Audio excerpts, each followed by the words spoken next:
Sir मरी में वाक़ मरी हैमलेट्स बाकी सोसाइटी से कैसे मुख्तलिफ है? जी, वो बहुत मुख्तलिफ है। आजकल जो पाकिस्तान में सिस्टम है हाउसिंग सेक्टर का, वो एक लेटर पे आया हुआ है कि एक लेटर आपको दिया जाता है कि ये प्लॉट आपके नाम पे है। वो सिर्फ सोसाइटी के ऑफिस में पड़ा होता है उस सिस्टम में, ये प्लॉट आपका है। मरी हैमलेट्स जो प्रोजेक्ट है, वो इंतकाल रजिस्ट्री कराता है क्लाइंट को, जो कि एक सरकारी तरीक़ाकार है। और लैंड जो है वो अल्हम्दुलिल्लाह मैं चेयरमैन हूँ, अफारी मार्केटिंग में चीफ एग्जीक्यूटिव ऑफिसर हूँ, हैमलेट्स प्लानर एंड डेवलपर के। मेरे नाम के ऊपर ज़मीन है, अपने नाम से इंतकाल देता हूँ। तो ऐसे प्रोजेक्ट आपको बहुत कम मिलेंगे जिसका सरकारी इंतकाल रजिस्ट्री हो। ये पुराने दौर में हुआ करता था, आज के लेटर पे आया हुआ है बात। तो आई थिंक मैं चाहता हूँ कि अभी भी पाकिस्तान में अगर कोई प्रॉपर्टी में इन्वेस्ट करते हैं तो ज़रूर उससे डिमांड करे सरकारी इंतकाल की, अदरवाइज़ इन्वेस्ट ना करें। मेरी ये मानना है, क्योंकि इस वक्त सोशल मीडिया की वजह से जो तब्दीली आई है, बिजनेस ग्रो कर रहा है, लोग दिखाते कुछ और है और होता कुछ और है। तो उससे वेरीफाई करना बड़ा इंपॉर्टेंट है। सबसे पहले सवाल ये करना चाहिए कि क्या आप सरकारी इंतकाल कराएंगे या नहीं। हैमलेट्स प्लानर डेवलपर का चाहे एग्रो फार्म हाउसेस प्रोजेक्ट है, चाहे हमारी हैमलेट से सरकारी इंतकाल देते हैं, रजिस्ट्री देते हैं, तो ये सबसे इम्पोर्टेंट है।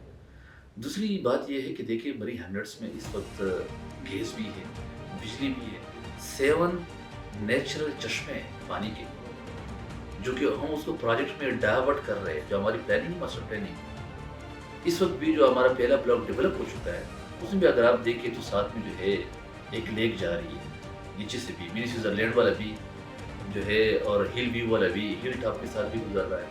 आगे जो हमारे और ब्लॉक्स है उसमें भी बहुत सारे जो है नेचुरल चश्मे आ रहे हैं, तो ये बड़ी इंपॉर्टेंट फैक्टर है। तो आई थिंक और दूसरी ये खूबसूरत ग्रीनरी है, पाइन ट्रीज का एक पूरा जॉल है हमारे साथ जुड़ा हुआ, तकरीबन आलमोस्ट कोई 3 किलोमीटर के रेडियस में पूरा जंगल है, सरकारी जंगल है, और मिलियन ऑफ जो है वहाँ पे पाइन ट्रीज है, तो बड़ा खूबसूरत फील है। तो आई थिंक नो कंपेरिजन अपनी हैमलेट, चाहे वो वीप है और चाहे वो फैसिलिटीज़ है वहाँ पे, और चाहे वो ट्रांसफ़र की सरकारी इंतकाल है, तो मेरे हैमलेट्स का कोई कंपैरिजन नहीं है।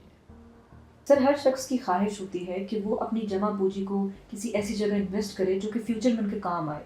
मरी हैमलेट्स अगर इस हवाले से देखा जाए तो मरी हैमलेट्स कैसा है?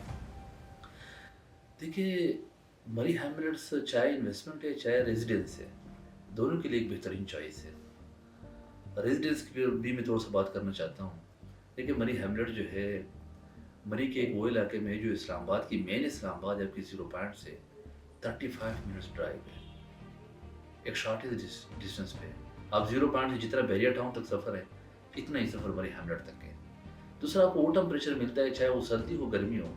गर्मी में आपको बेहतरीन टेम्परेचर मिलता है। इस वक्त ग्लोबल वार्मिंग है पाकिस्तान में, 8-8, 9-9 महीने गर्मी होती है, और जो 3-4 महीने जो है मौसम ठंड होता है, उसमें स्नोफॉल होता है, बहुत बड़ा ट्रैफिक आता है मरी की तरफ। तो आई थिंक रेजिडेंसी के लिए बहुत बेहतरीन चॉइस है। फ्यूचर में जो हालात आ रहे हैं पाकिस्तान में, ग्लोबल वार्मिंग जो है आएगा, और जो गर्मी है वो मेरे अंदाजे के मुताबिक इन कमिंग फ्यूचर आपकी 10-11 महीने में जाएगा। तो उस वक्त आपको रियलाइज़ होगा कि मरी हैमलेट जो है ये परमानेंट आप रेजिडेंस वाला इख्तियार कर सकते हैं, क्योंकि अगर आपकी जॉब या बिजनेस इस्लामाबाद रावलपिंडी में है तो आप आना जाना कर सकते हैं। बाराकोपुल के साथ बहुत बड़ी तब्दीली आई है, उसके बाद वो इलाका जो है, वो एरिया है, जो प्रोजेक्ट है, वो आपकी इतने डिस्टेंस पे है कि आप इधर बिजनेस के लिए भी आ सकते हैं, जॉब के लिए भी आ सकते हैं। तो सुबह आ सकते हैं, शाम को वापस जा सकते हैं। तो आई थिंक रेजिडेंसी के लिए बहुत बेहतर है। जहाँ तक इन्वेस्टमेंट की बात है, तो इन्वेस्टमेंट तो मैंने थोड़ा सा एक्सप्लेन भी किया कि इन्वेस्टमेंट तो सबसे सेफेस्ट और सिक्योर इन्वेस्टमेंट जो है ट्रांसफ़र सरकारी इंतकाल रजिस्ट्री है। तो I think is a good investment. मरी का जो फ्यूचर आ रहा है वो बड़ा बेहतरीन है। तो आई थिंक ये एक वो इलाका होगा यहाँ पे किसी ने भी अपार्टमेंट लिया, एक तो रेंटल बहुत अच्छा है, इन्वेस्टमेंट जो रेंटल आता है वो बेहतरीन है। मैंने एक जिक्र भी किया था एक वीडियो में कि जो बिलियन की प्रॉपर्टी है इस्लामाबाद में, उनका जो रेंटल आता है वो मरी में जो करोड़ों की प्रॉपर्टी है उनके रेंटल के बराबर होता है। इस वक्त एक रूम जो है आपको 15-20 हज़ार से कम नहीं है, और उनकी जो प्रॉपर्टी है वो सस्ती है कंपेरेटिवली। वो F6 F7 इस्लामाबाद मेन जो है और बिलियन की प्रॉपर्टी है, लेकिन उसकी इतनी वो नहीं है। تو ROI جو ہے ریٹرن آن انویسٹمنٹ جو ہے وہ بہت ہی بہتر ہے اسلام آباد سے مری کے علاقے میں، اور پراپرٹی جو ہے وہ ریزنیبل ریٹ پہ ہے اسلام آباد کے مطابق. تو آئی تھنک انویسٹمنٹ پرپز دیکھیں یا ریزیڈنٹ کے لیے دیکھیں، دونوں آپشن بہت بہترین ہیں. وہاں پہ اگر آپ اپنا کاٹیج بنا لیتے تو آپ وہاں پہ رینٹ آؤٹ کر سکتے ہیں. بہت ٹورسٹ آتے ہیں، بہت ٹریفک بڑا آتا ہے مری کی طرف. امپورٹنٹ فیکٹر یہ ہے کہ مری کی طرف کیوں آتا ہے. مری ایک وہ ٹورسٹ پلیس ہے جو بڑا کلوزلی ہے اسلام آباد کی، جو مین فیسلٹیز اسلام آباد میں، چاہے ہاسپٹلز ہے، ہیلتھ کی فیسلٹیز ہے، چاہے ایجوکیشن فیسلٹیز ہے، چاہے باقی فیسلٹیز ہے، بزنس ہے، تو وہ اسلام آباد میں. تو ایک شارٹ ڈسٹینس پہ باقی جو پاکستان میں ٹورسٹ پلیسز ہے، پوائنٹس ہے، گلیاز سے، وہ کافی دور ہے. 6 گھنٹے کا سفر ہے وہاں اسلام آباد سے، 8 گھنٹے کا. تو وہ جگہ جو ہے اتنے فائدہ مند نہیں ہے کمپیئر ٹو مری. تو Murree I think is a very good fantastic for investment as well as for residence. تو میں ریکمینڈ کرتا ہوں مری ہیملیٹ کو وہ پروجیکٹ ہے جو بڑا سیف اینڈ سیکیور انویسٹمنٹ ہے اور بڑا اچھا انوائرمنٹ ہے وہاں پہ. تو جن لوگوں کو بھی اپنا گھر چاہیے وہاں پہ مری میں، اپنی جگہ چاہیے کہ وہاں پہ لائف انجوائے کرے، موسم انجوائے کرے، ٹمپریچر انجوائے کرے، اور ایک اچھی انویسٹمنٹ ہو، تو آئی تھنک مری ہیملیٹ سے کوئی اچھا آپشن نہیں ہے اس وقت.